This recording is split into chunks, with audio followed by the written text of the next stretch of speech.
Buenos días a todos. Tengo el gran gusto de presentarles al doctor Carlos Rivera. Carlos es nuevo docente de nuestro programa de residencia en oftalmología como experto en glaucoma, nuestro programa de oftalmología de la Javeriana. Carlos es médico de la Universidad Javeriana, oftalmólogo de la Universidad Javeriana y fellow de glaucoma de la Foscal. Tiene también un máster en business de Eudes Business School y en este momento es el director del GSR International Corporation y el médico director también del Collective Innovation Colombia, que es un grupo internacional que tiene su base en Cali, en su centro, para hacer investigación en el resto de Latinoamérica y tiene otras partes del mundo. Carlos nos va a resumir hoy, nos va a contar hoy sobre el trabajo que recientemente publicó sobre glaucoma en pacientes con hipertensión y diabetes mellitus. Adelante, Carlos. Doctora, muchas gracias. Muy buenos días para todos. Pues la idea es dar una charla sobre el resumen de lo que fue el estudio de prevalencia de glaucoma en pacientes con hipertensión y diabetes. Este proyecto fue ejecutado, financiado pues por Tecnoquímicas y obviamente ejecutado con la Universidad del Valle. Básicamente encabeza el doctor Fabián Méndez, quien es el director de la Escuela de Salud Pública de la universidad. Andrés Castillo, que es un doctorado en genética y en epidemiología molecular. El doctor Alexander Martínez, ya conocido por todos, oftalmólogo y epidemiólogo. Y la doctora Erika Cantor, que está en su último año de doctorado en la Universidad de Valparaíso y obviamente nos acompañó en todo el proceso del estudio. Y pues yo y los demás glaucomatólogos que participamos en el estudio. Esta es la publicación que con mucho gusto les comparto el link al final sobre el estudio. Y la motivación del estudio fue porque obviamente hay una amplia evidencia donde la relación entre glaucoma y presión intraocular no tiene discusión, pero desafortunadamente por más que logremos controlar la presión hay un número de pacientes que siguen progresando. Por lo tanto, hay otros factores que contribuyen, entre esos factores étnicos, el estilo de vida, pero finalmente los trastornos vasculares como la hipertensión y la diabetes, definitivamente hay un gran cuerpo de evidencia donde esos factores influyen en la presencia o no de glaucoma. Antes de hablar, quisiera definir estas 4 partes que son importantes para entender el resto de la charla. Repasemos la presión arterial media. Como hay varias definiciones, pero esta fue la definición con base en los estudios: 1/3 de la sistólica más 2/3 de la diastólica. La presión de perfusión ocular, que probablemente es un indicador de los más importantes en términos de hemodinámica ocular, y la presión de perfusión diastólica y sistólica. Pequeño resumen con un gráfico donde vemos cómo influye la presión, cómo influye ese flujo de perfusión y cómo, de acuerdo a la presión arterial media, la presión de perfusión ocular va a dar un valor elevado o disminuido. Sobre hipertensión y glaucoma hay numerosos estudios de corte transversal, estudios poblacionales de 4.000, 3.000 pacientes, los estudios que hicieron en los años 90, en los años 2000. Hay muchas series de casos.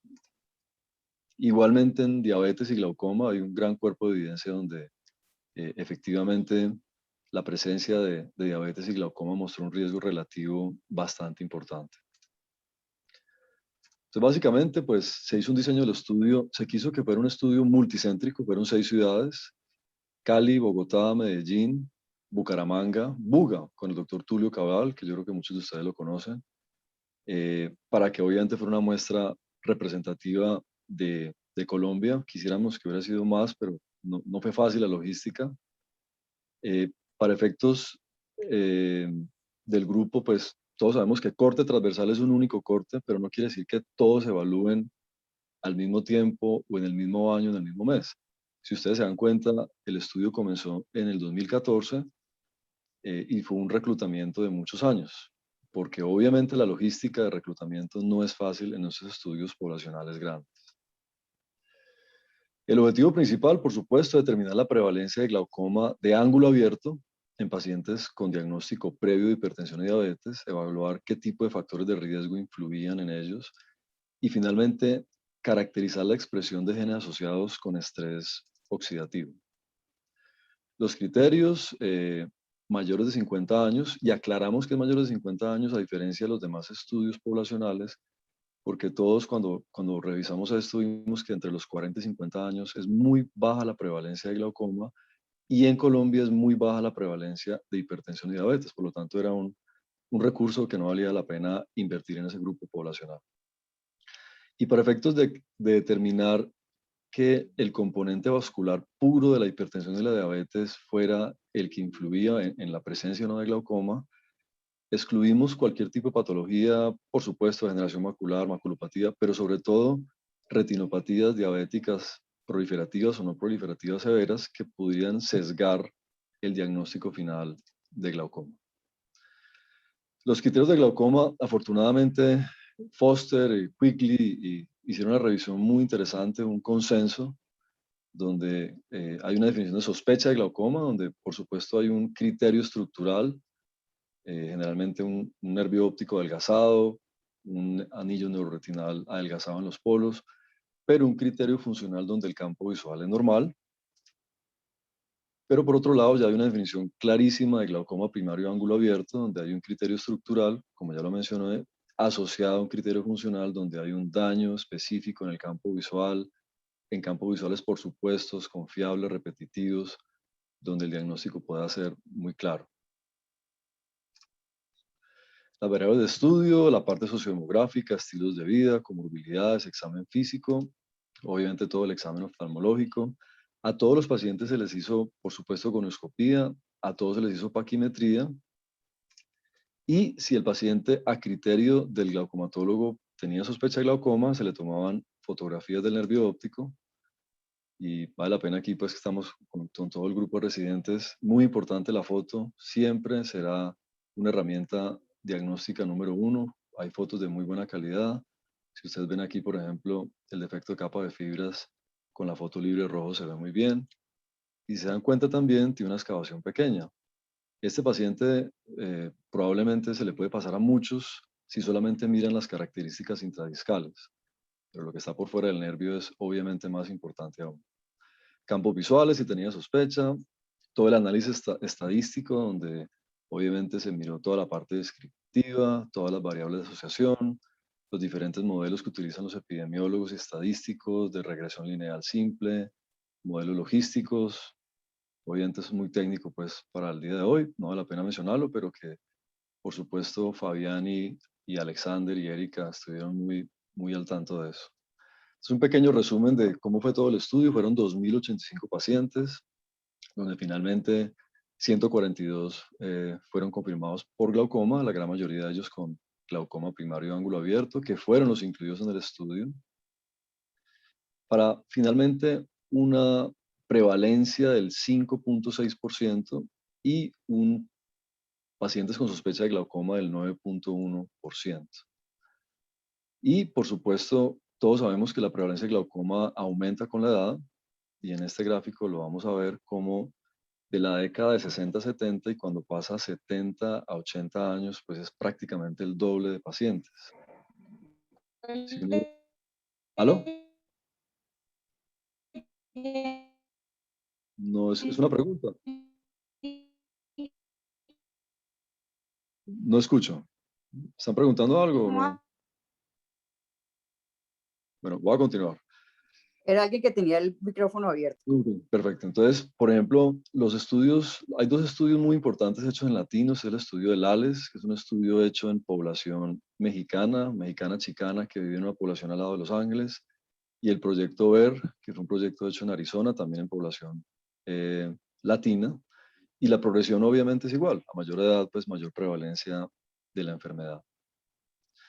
Entonces, aquí hice un cuadro comparativo de los estudios más importantes que se han hecho poblacionales en glaucoma y cómo podríamos situar el estudio nuestro en esa población. Entonces, si ven, de superior a inferior, los primeros dos estudios son en población afro, donde por supuesto la prevalencia es alta. El de Barbados es de casi el 7%. Luego viene la población de latinos del ALES, que es 4.7%. Y los estudios inferiores son de población caucásica, donde la prevalencia más o menos va entre 1.5 a 3%.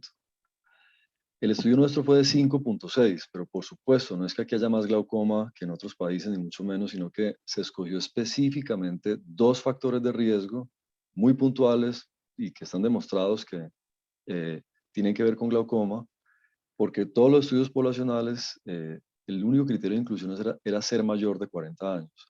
Por lo tanto, probablemente si hiciera un estudio poblacional abierto, sin ningún factor de riesgo, este tipo de prevalencia sería un poquito menor, perdón, pero eso está por mirar, ¿no?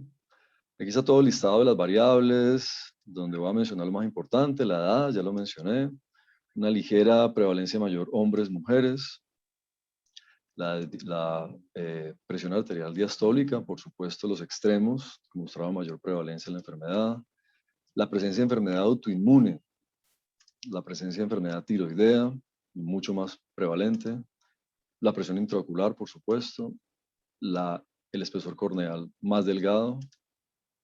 Ahora vamos a hablar al final sobre eso. Aquí está la curva de distribución de la presión. Como ustedes saben, no es una curva que es como tal cual como la campana de Gauss, como la que uno está acostumbrado a ver simétrica, es ligeramente curtósica, obviamente hacia el parámetro de 10 a 20. Y sobra decirlo, el criterio de presión intraocular no es un criterio para diagnóstico de glaucoma, es un criterio asociado, pero no hace el diagnóstico. Y si ustedes ven inclusive esta gráfica, la línea roja, que es las pacientes confirmados de glaucoma, inclusive tenían algunos niveles similares a los que no tenían glaucoma. Yo creo que esta es la diapositiva más importante del estudio, y es una diapositiva que tiene que ver con salud pública, con el conocimiento o desconocimiento de la enfermedad. El 90% de los pacientes, y no más, venían remitidos de clínicas de hipertensión y diabetes de las diferentes EPS de las ciudades donde se hizo el estudio. Y es increíble que el 75% de los pacientes que supuestamente estaban en un plan, estaban en un tamizaje de hipertensión, venían controlados por una enfermera, un internista, no tenían el conocimiento de la enfermedad. Entonces yo creo que esto es un campanazo, una alerta y un golpe duro a entender que el sistema colombiano pues tiene grandes falencias en cuanto a prevalencia y más aún, como todos sabemos, una enfermedad sintomática como el glaucoma, hay que ser muy enfático en la detección temprana y más aún pues esta es la Semana Mundial de Glaucoma y con mayor razón creo que esta charla es una charla más de impacto y de conciencia pues social, ¿no? En cuanto al tiempo diagnóstico, a mayor tiempo diagnóstico, más prevalente la enfermedad. Si ustedes ven, cuando pasa la barrera de los 10 años, baja la prevalencia. La explicación de los epidemiólogos es que muchos de estos pacientes ingresan a las clínicas de hipertensión y diabetes, pasa un tiempo, obviamente se controlan y después de los 10 años los que están en el estudio tienden a estar con un control metabólico más estricto, más apropiado y por lo tanto la prevalencia es menor, que podría explicar la tabla. El mismo comportamiento lo tuvo los pacientes con hipertensión. Ahora viene la parte vascular, que me parece que es lo más interesante para compartir. Si ustedes ven, la prevalencia de glaucoma se expresa a manera de campana, a manera de U. En los dos extremos, tanto la presión arterial diastólica menor de 60 o mayor de 90 presentó un pico de prevalencia con un valor de P interesante tanto arriba como abajo. Y este fenómeno es porque obviamente los hipertensos y también los diabéticos presentan una pérdida de la autorregulación, ocurre todo el fenómeno microvascular y hace que sea mucho más prevalente la enfermedad. Si ustedes ven, en la presión arterial sistólica no es tan evidente esta U. Es mucho más evidente en la presión arterial diastólica, en la presión arterial media, pero si ustedes ven ningún valor, es un valor con una P significativa, de ningún extremo menor de 70 o mayor de 110. Aquí igualmente la presión de perfusión. Y la presión de perfusión, como hablamos al principio, yo creo que es la definición más importante para efectos vasculares en glaucoma, porque involucra la presión arterial media, involucra la presión intraocular como fenómeno venoso, expresado pues a nivel ocular, y por supuesto es uno de los marcadores mucho más importantes. Aquí vemos nuevamente el comportamiento. Entonces, digamos que ese es como el resumen más importante de la parte vascular. Ahora, a nivel ya de hallazgos del nervio óptico, la hemorragia del nervio óptico, indudablemente los que presentaban hemorragias presentaron casi 7.1 veces mayor prevalencia de la enfermedad, que es un dato indudablemente muy importante. Y les voy a mostrar aquí un caso muy sutil. Este es un paciente, la fotografía superior izquierda es el ojo derecho y la inferior derecha es el izquierdo. Y si ustedes ven, tiene una zona de atrofia y tiene, donde estoy señalando aquí, aparentemente un defecto de capa de fibras, aparentemente. Y con la foto libre de rojo se hace un poquito más evidente este defecto y alcanzamos a ver cómo hay un adelgazamiento del anillo neuroretiniano. Y cuando hacemos el resto de los exámenes, vemos que en el mapa de grosor, aquí se observa el mapa de colores de grosor, el adelgazamiento inferior, el adelgazamiento del mapa de desviación, y vean este daño campimétrico superior que se correlaciona obviamente con este defecto. Y si alguien tiene alguna duda, pues este paciente consultó como 6 meses después y vean esta hemorragia de nervio óptico donde, como todos sabemos, puede indicar presencia o no de glaucoma o progresión de glaucoma, y eso es todo un capítulo pues vascular aparte. Trae un ejemplo rebuscado, pero la idea es que todos podamos, con el paso del tiempo, ser exquisitos en el diagnóstico de glaucoma. En cuanto a la paquimetría, como repito, a todo el mundo se le hizo paquimetría, o sea que hay son 2.080 pacientes con las medidas. Como ven aquí en la gráfica inferior, en la medida en que el espesor corneal sea delgado, es mucho mayor prevalencia. Todos sabemos que el espesor corneal es un biomarcador, ya no es tan común, no es tan útil ajustar la presión. Se puede hacer, pero pues hay muchos artículos que han debatido este concepto. Pero lo que sí está claro es que lo que está sucediendo a nivel del espesor corneal probablemente es la misma expresión de lo que está sucediendo en la lámina cribosa. Y si está delgado adelante, probablemente en la parte posterior también, y sean ojos más susceptibles al daño por elevación de la presión y que esa lámina cribosa no vaya a resistir y todo el complejo de eventos de las pérdidas de las células, etc. Curiosamente, en cuanto a la historia familiar, no vimos que hubiera un dato pues estadísticamente significativo, pero al dividir los grupos con un corte de presión intraocular mayor de 21, los que tenían mayor de 21 sí tuvieron casi el doble de riesgo cuando presentaban antecedente familiar de glaucoma. Algunos datos sobre la discusión, pues ya lo hablamos al principio, hay muchos estudios que hablan, que categorizan la presión arterial y glaucoma. Son estudios de corte transversal, otros longitudinales. Tanto la presión arterial elevada como la hipotensión está demostrado en el desarrollo de glaucoma, especialmente de glaucoma de presión normal. Todos sabemos el fenómeno DIP o de hipotensión nocturna, que por supuesto tendríamos que hacerle monitoreo 24 horas de presión arterial o MAPA, como se llama, para documentar esto.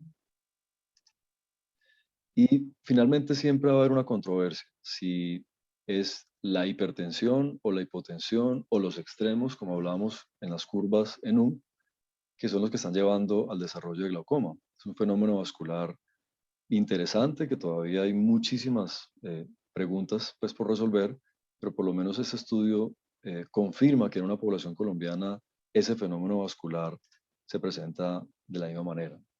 Yo quise hacer un pequeño paralelo con LALES, que es el estudio que les comenté, que es un estudio hecho en latinos, en población mexicana, al lado de Los Ángeles, y ustedes ven el comportamiento es muy similar. Es una U en los extremos, igualmente la presión arterial diastólica, y ellos igualmente confirmaron que la presión de perfusión baja, especialmente la diastólica, presentaba un riesgo mayor de desarrollo de glaucoma. El proyecto VER, que era el otro estudio que les mencioné, su conclusión fue la misma. Las presiones perfusión diastólicas menores de 45 presentaron mayor riesgo de evaluar la enfermedad. Entonces, finalmente, ¿qué ocurre? En la hipertensión hay una disfunción endotelial, hay un cambio pues, en esas arteriolas, hay un aumento de la resistencia al flujo sanguíneo, hay una reducción en la perfusión y finalmente hay una pérdida de la autorregulación en los extremos, menores de 60 o mayores de 90 en el caso de la diastólica y obviamente lo mismo en la sistólica, y que en las curvas se ve muy bien y que la forma de nudo de la campana pues, se ve de manera muy precisa. Este fue el primer estudio que se publicó, fue la tesis de grado de la doctora Erika Cantor, la que está haciendo doctorado, y específicamente hablaba sobre todos esos hallazgos vasculares que acabamos de mencionar. La fisiopatología de la diabetes y glaucoma es muy similar, hay una disfunción vascular, una pérdida de la autorregulación, y repito, nosotros quisimos que los pacientes diabéticos fueran con cero retinopatía diabética o una retinopatía muy leve para que no hubiera ese efecto de confusión, ese bias en ese tipo de pacientes. Todo el rol del óxido nítrico, endotelinas y toda esta parte ya pues celular obviamente influye y creo que vale la pena mencionarlo.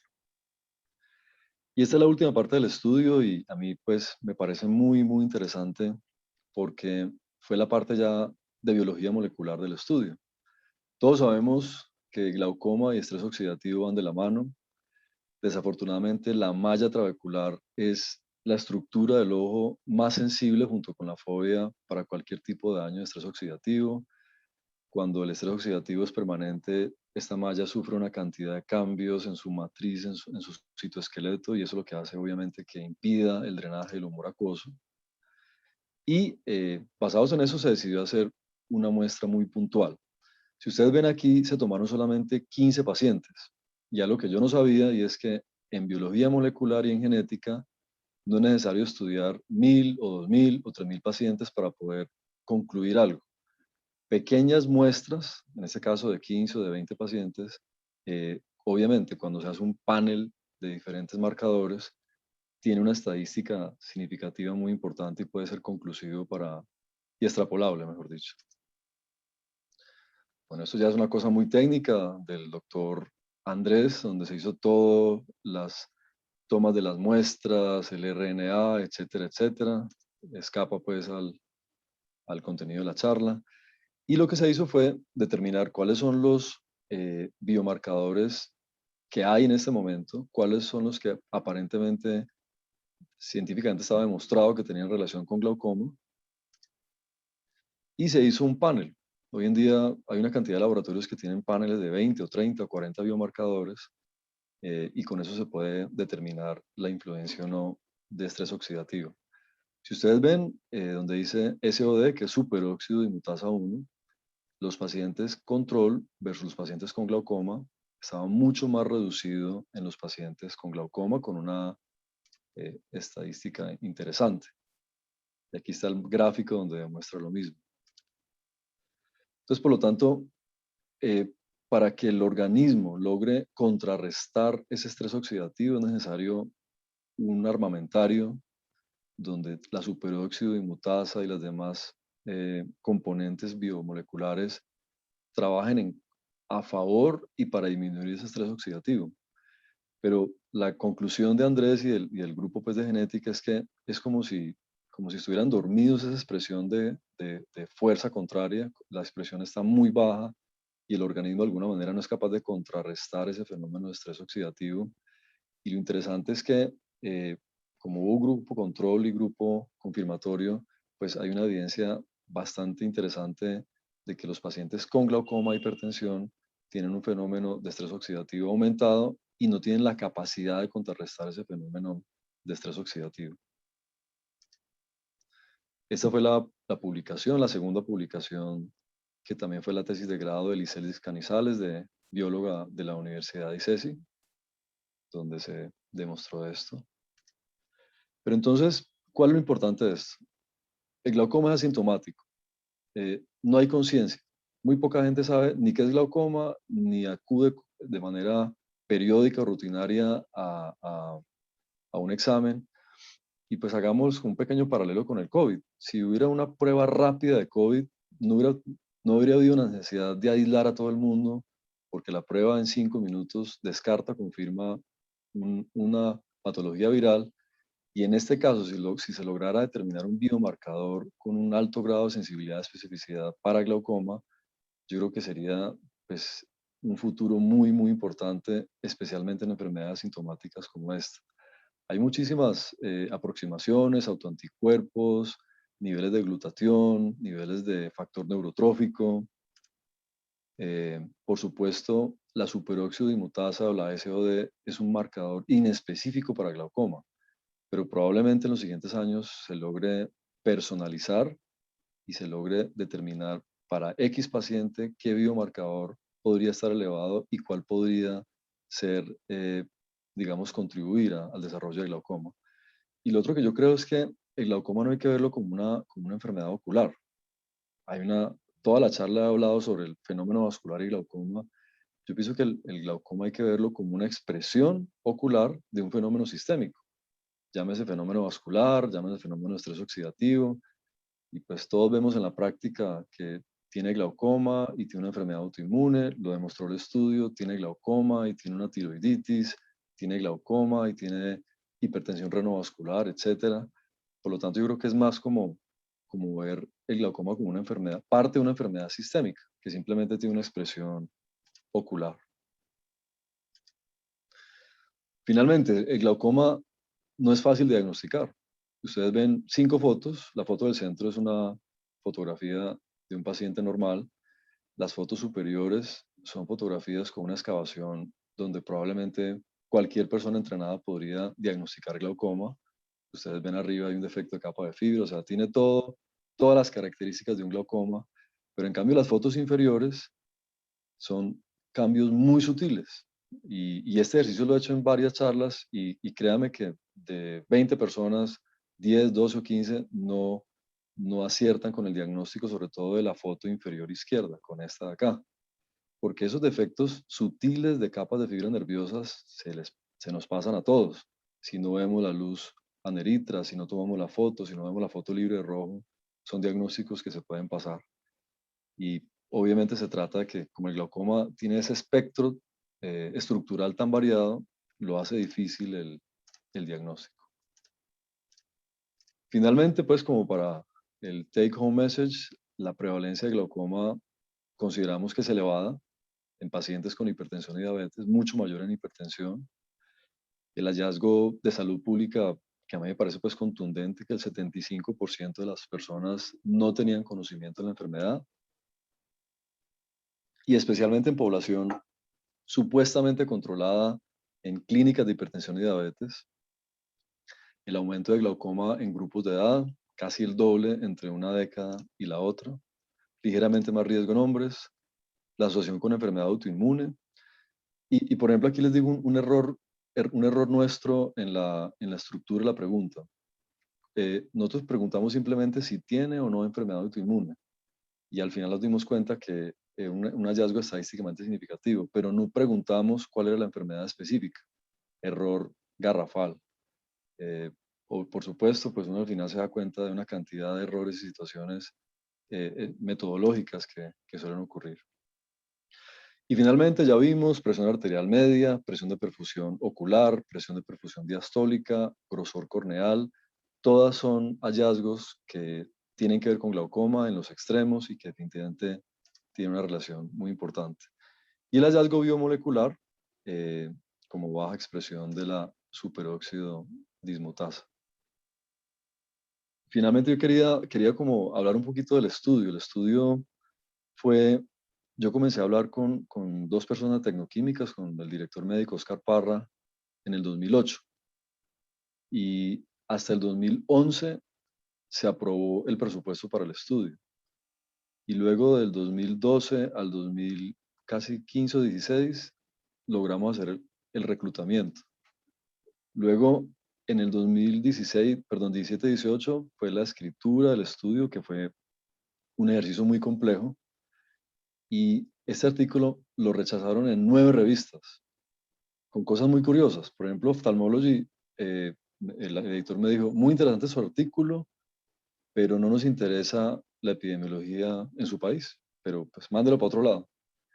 Y en otros artículos dijeron, este artículo está muy mal hecho, vuélvalo a hacer del principio, pésimamente mal hecho. Entonces uno comienza a ver todos los criterios de los diferentes editores y literalmente yo ya estaba que tiraba la toalla hasta que en un Open Journal me dieron la oportunidad de pasarlo y de escoger editores, que es una ayuda importante. Obviamente yo escogí a 3 glaucomatólogos fuera de Colombia, a Jesús Jiménez Román, a personas que no tenían que ver con el estudio, que no hubiera ningún tipo de sesgo, que hicieran sus comentarios, que nutrieran el artículo y finalmente se pudo publicar.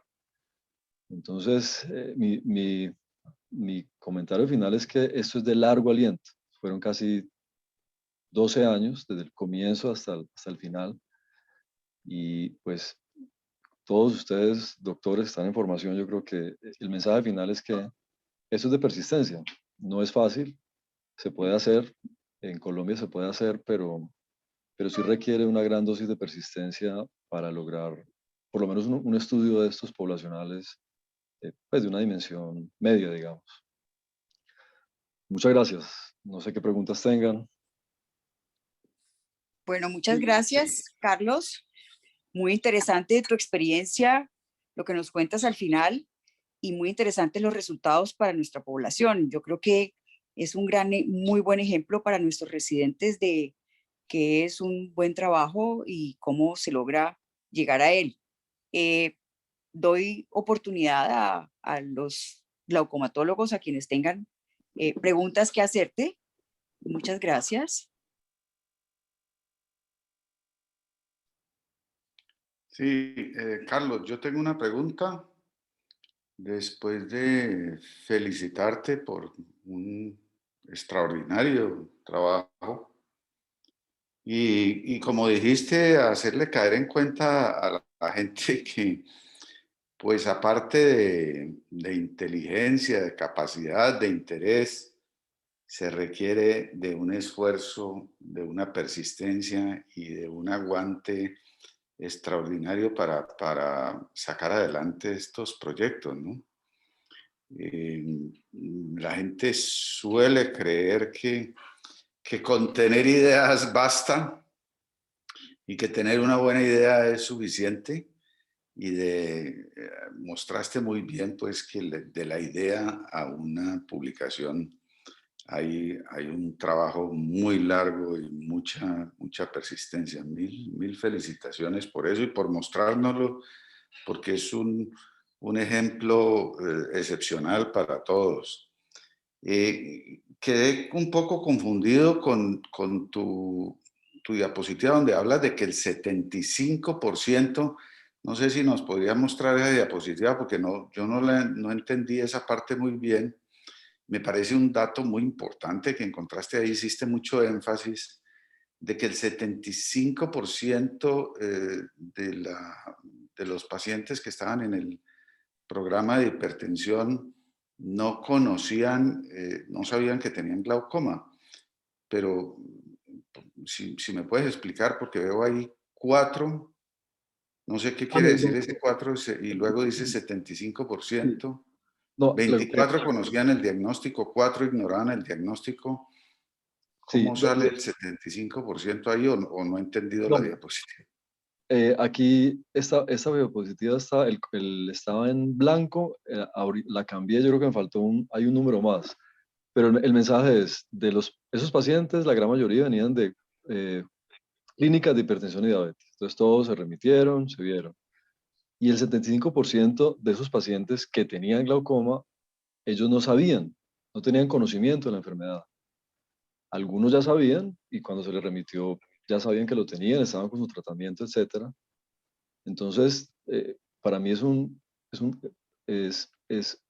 es un concepto muy delicado en términos de salud pública, porque si supuestamente las clínicas de hipertensión y diabetes donde lo están mandando al nefrólogo, al internista, a la nutricionista y al oftalmólogo, porque ya todos saben los daños oftalmológicos, pues una cantidad enorme de ellos no habían asistido todavía a una consulta oftalmológica. Me imagino que esto llevado a la población normal, abierta, si tomáramos 2.000 personas hipertensas al azar, sería mayor, creería yo. Entonces, por eso es que yo digo que una enfermedad como esa, que es asintomática, con mayor énfasis hay que hacer en que la prevención, la detección temprana, el chequeo preventivo debe ser una regla de oro. Sí, Y es todos, realmente muy alarmante eso y muy parecido a lo que pasa en retinopatía diabética. Pues nadie, por lo menos en Colombia, pues se ha puesto a hacer un buen estudio, pero yo estoy seguro que saldría algo parecido a eso. Y es todavía más desconcertante porque aquí vos estás planteando una visión, por lo menos para mí, es nueva, que el glaucoma es una manifestación ocular de una enfermedad sistémica. Pero en diabetes, pues, digamos, ese conocimiento sí es muy viejo y no hay nadie que trate diabetes que no debería, que debería ignorar que existe la retinopatía diabética. Y sin embargo vemos decenas de pacientes diabéticos en control de muchos años, en control médico, y nadie les ha mirado la retina, nadie les ha tomado una foto, nadie les ha dicho que pueden tener retinopatía. Entonces sí, de pronto deberíamos unir fuerzas y hacer campañas de educación en este sentido, ¿no? Porque es una población que con esto que estás mostrando, pues tienen en riesgo sus nervios ópticos y nosotros sabemos ya desde hace mucho que tienen en riesgo sus retinas y no les paran bolas, pues, y donde el diagnóstico temprano es crítico. sí, claro, doctor, y sobre todo que una foto bien tomada del polo posterior nos ayuda en el glaucoma y por supuesto nos permite ver la estructura vascular de la retina, nos permite ver los hallazgos de retinopatía diabética. Entonces, el mismo tamizaje para glaucoma es el mismo tamizaje para retinopatía diabética. Es la misma foto hoy en día hay muchas cámaras no midriáticas, portátiles, etcétera, a un costo razonable. Y yo creo que hacia allá tiene que ir el enfoque, ¿no?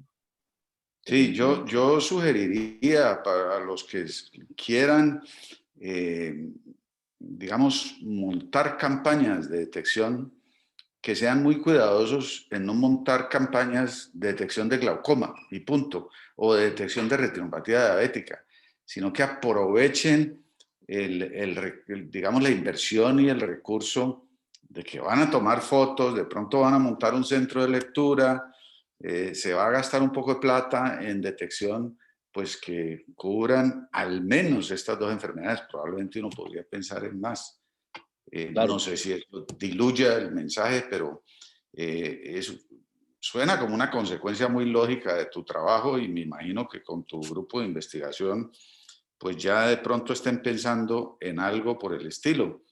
Y sí, mi sugerencia sería eso, pues ampliar. No creo que se diluya demasiado el foco de la investigación, porque uno le puede poner una pata y decir, bueno, y si además hay estos y estos otros cambios, entonces cogemos por este camino. Pero exactamente. sí, se ve la necesidad, pues, pero súper urgente, pues, de hacerlo, ¿no? Por supuesto, sí, señor. Sí.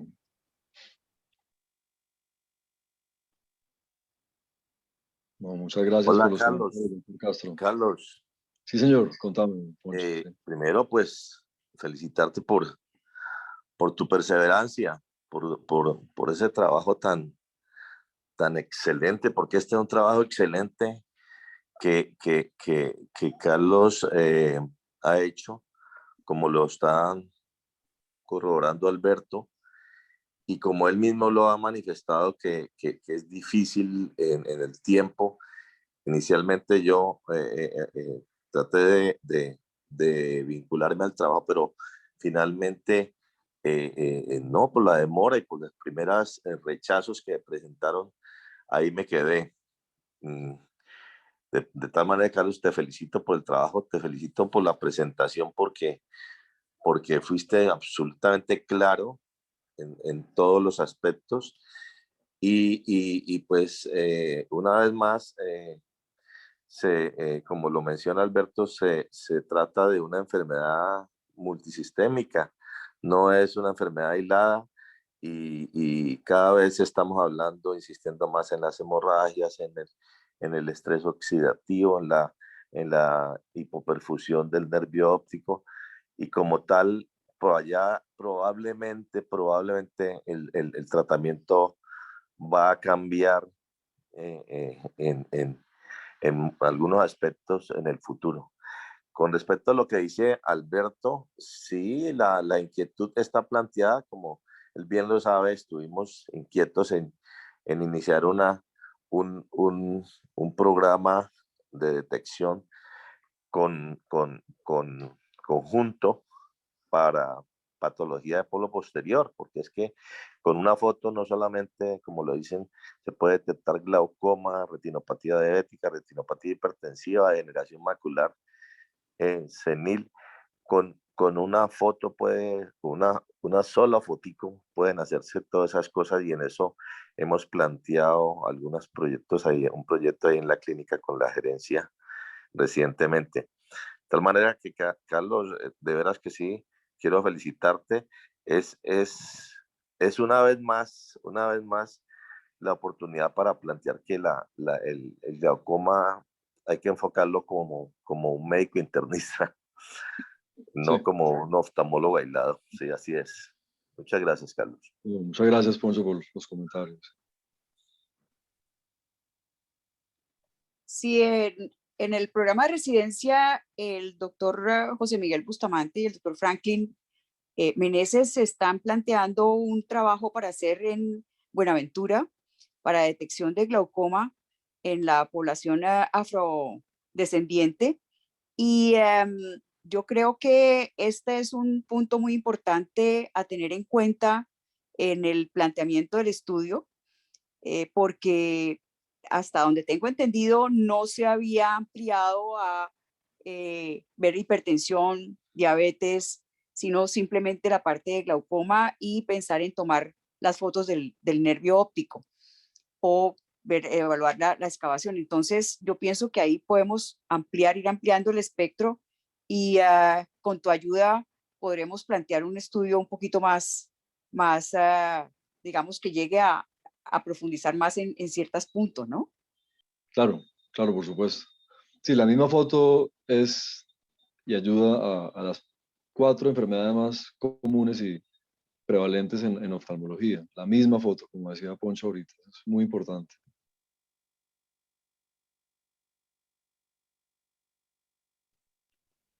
Bueno, si no hay más preguntas, comentarios. Un último comentario, ya que Poncho lo mencionó sobre la presentación. La presentación para mí es una presentación impecable desde todo punto de vista. Una persona que está dando un mensaje realmente importante, novedoso, importante, haciendo un aporte considerable al conocimiento de una enfermedad con datos locales basado en un gran esfuerzo y lo hace con toda la humildad posible, reconociendo las limitaciones, las dificultades, dándole crédito a todos los que trabajaron y le ayudaron. Esto demuestra que cuando uno hace cosas buenas y las hace bien, basta con contarlas, no tiene que hacerse autobombo ni autocalificarse. La calidad del conocimiento y de la ciencia se defiende por sí sola. Yo creo que es un extraordinario ejemplo también esta presentación de cómo hacer algo muy bien hecho, pero cómo presentarlo con la humildad que se requiere para aprender y seguir aprendiendo. De nuevo, mil gracias por ese ejemplo. No, doctor Castro, muchas gracias por su comentario. Bueno, muchas gracias, Carlos. No, Quedamos gracias. conectados por WhatsApp, ahorita hablamos. Muchas Perfecto. gracias. Bueno, muchas gracias a todos por escuchar.